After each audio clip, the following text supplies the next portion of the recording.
Hi guys, how's it going? Happy Monday. Oh my gosh, it's super bright. I'm just gonna close this just a little bit. There we go. Maybe not too much, a little bit. How's it going? I hope you guys all had a great weekend.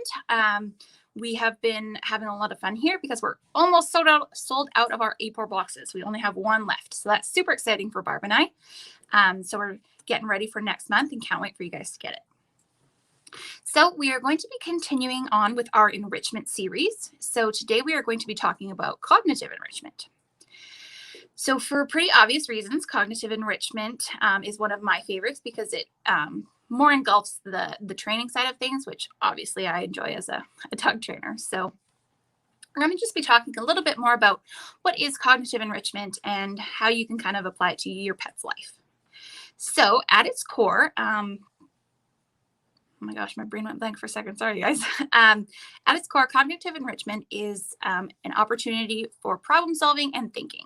So a lot of times our pet's day is pretty routine, you know, they kind of know what to expect. So honestly, how much kind of thinking or problem solving do they have to do? Probably not a whole lot. So pets that enjoy that kind of thinking, problem solving are going to be the kind that are sneaking onto the counter when you are away, or, you know, finding ways to kind of get in a little bit of mischief. They're problem solving, finding ways to entertain and stimulate their brains. So it's best if we can set things up for them so that they can get their needs met, and we can also get our needs met by having them not destroying things. So like I said, that does involve training. But one of the things I did want to talk about is a very common form of training is luring, which I love luring. Totally huge fan. So that means your dog is kind of following the treat into the position that you want. Sorry, guys. And which is totally fine. Like I said, I use it all the time. But something that can be a little bit more draining for your pet, especially these ones that really like to problem solve and think on their own, a process called shaping is going to be a lot more effective and do a lot more for your dog's brain. So shaping is where you are taking kind of a full behavior and breaking it down into small pieces until you achieve that full behavior. So what it would kind of look like is you're selecting approximations until you reach that goal behavior. So if I wanted to teach my dog to shake a paw, I'm not going to pick his paw up or anything. I might put my hand out, and if he offers any movement with his paw, I would say yes and reward that until he's all the way placing his paw in my hand the way I want him to. So I'm giving my pet some cues and ideas and helping him out so he doesn't get frustrated, but I'm not telling him what to do. I'm not picking up his paw and saying, this is the exact behavior I want. I'm getting him to figure it out by himself. He's kind of thinking and like, well, this got a reward, but this one didn't, so maybe I should go back in this direction. And I find shaping in that way super exciting because you can really find out a lot about your pet. That's often when a lot of their more natural instincts and the things that they find rewarding are going to come out. So for example, my dog Bentley, if I'm going to be doing any sort of kind of free shaping, so if I put an object in front of him, the first thing he's probably going to do is paw with his foot. He really likes to kind of scratch things with his feet. That's always his first go-to because he just likes it. He likes that feeling of digging at stuff. He finds that rewarding, putting his feet on things. He's been rewarded for that kind of thing in the past. So that's usually what he tries first. Whereas a dog like a retriever, they might try putting their mouth on it first. That's what's rewarding for them. That's what they enjoy. So you just get to kind of find out more about your pet and what they like. And so that's really helpful because as we have discussed before, enrichment isn't just knowing animals, but knowing your animal in specific. So I find it really fun to get to kind of know your pet more that way. And then you also get to introduce them to a little bit of different things that maybe they're not so, what's the word I'm looking for? They're not so inclined to do on their own. You can kind of broaden their horizons that way and show them different ways to interact with things. So another example of cognitive enrichment would be those food puzzle toys. So again, with a lot of types of enrichment, there's overlap between the different types, and food is definitely a huge one with most types of enrichment. So things like the cons and stuff where they have to try to figure out how to get the food out, or like little boxes and stuff where they have to manipulate it to find the treat inside. All those kinds of things. Your dog has to think and problem solve. And again, with this, you will see your dog's different personalities come out. I've mentioned it before with Barb's dogs, Toby and Harvey. Harvey is the one who will go to brute force right away. He's like, let me just smash it and see if I can get the food as quickly as possible. Whereas her border collie lab, Toby, she more takes after the border collie and is like, okay, I need to be strategic and think about this and what is the most effective and direct way to get this. So like two similar breed dogs that are in the same household just show two totally opposite and different ways to do it. So it's really interesting to see kind of how your pet, how they go about problem solving some things. Another one, again, relating a little bit with the food, is canine nose work, so scent work. I'm pretty sure I've mentioned this before. I absolutely love scent work. I competed in it with my dog Bentley.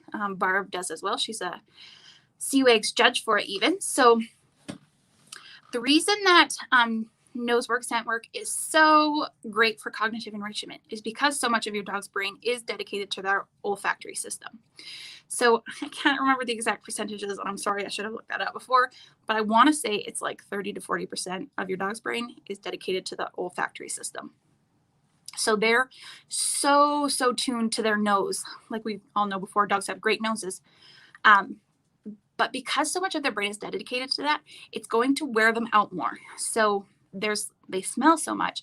And so that scent isn't the only thing in the environment that they're smelling. So they need to figure out how to track it back exactly to where that source is. It's a great bonding experience. Again, you get to find out kind of how your dog thinks and works.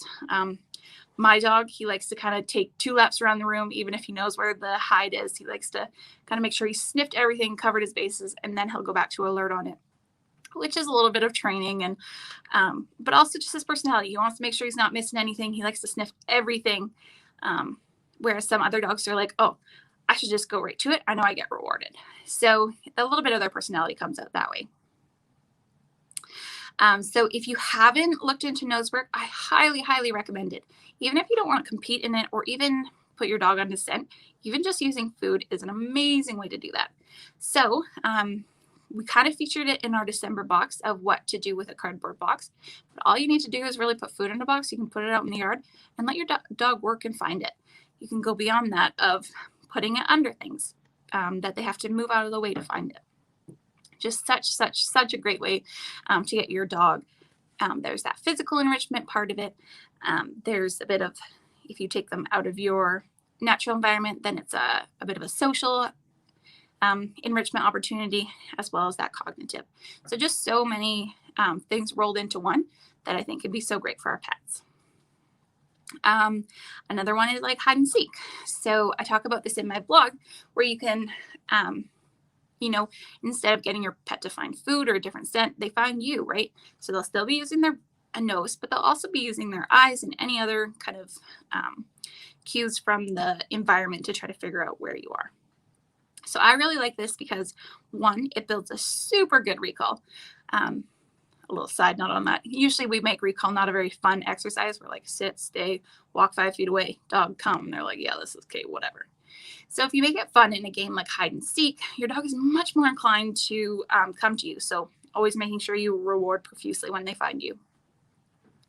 So you're making that kind of game fun. And then they have to figure out that puzzle. As your dog gets good at it, you can hide under things, above things, like, you know what I mean by above things, and like on like shelves and stuff like that, depending on how small you are. I don't know. In the shower, like things like that. My Doug personally prefers to find objects rather than me. But that's just because I don't know. I haven't done a whole lot of the hide and seek with me, but we often do it with his favorite ball. So what I'll do is I'll get him to do a sit stay in the like living room or kitchen, wherever we are. And I will go put his ball in a different location. So like in my bedroom or anything like that. I'll tell him to go find it, and he has to go throughout the rooms.